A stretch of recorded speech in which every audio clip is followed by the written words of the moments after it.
Ayan, magluluto ako ngayon ng pancake para sa aking breakfast. Bumili ako kahapon, guys. Dahil kung minsan wala akong tinapay dito, pang merienda or breakfast. So, ayan, bumili ako, guys. Ito, guys, yung aking binili na brand. Ano yan? Morinaga. Ayan. Japan pancake siya, guys, na brand. Ayan. Masarap siya. Ayan, nagtimpla na pala ako, guys.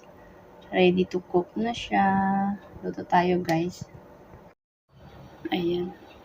Ang laki ng palayok ni Amo dito, kaya no choice. Ito na lang ang aking gagamitin. Ayan, luto-luto tayo. Ayan. In-flip ko na siya. Na-flip ko na. So, ayan yung kabila naman ang lulutuin natin. Ayan, naluto ko na yung isa, guys. Antayin natin maluto yung isa pa. Kasi yung isang pack, guys, dalawang pancake na ganitong magagawa. Depende na lang sa laki.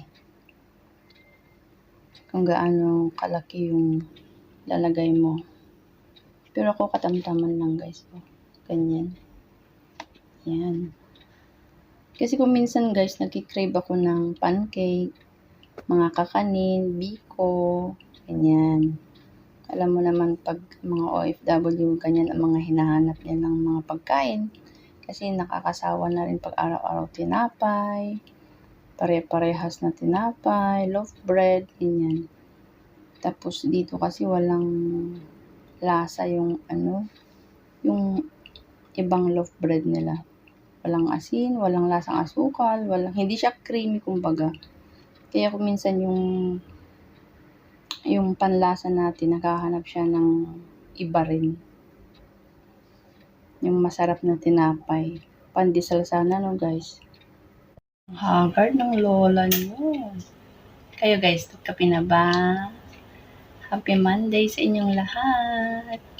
Ayan, nag-aantay pa ako ng isa pang pancake na maluto bago tayo magkape. Ayan, guys, luto na yung isa. May dalawa na tayo.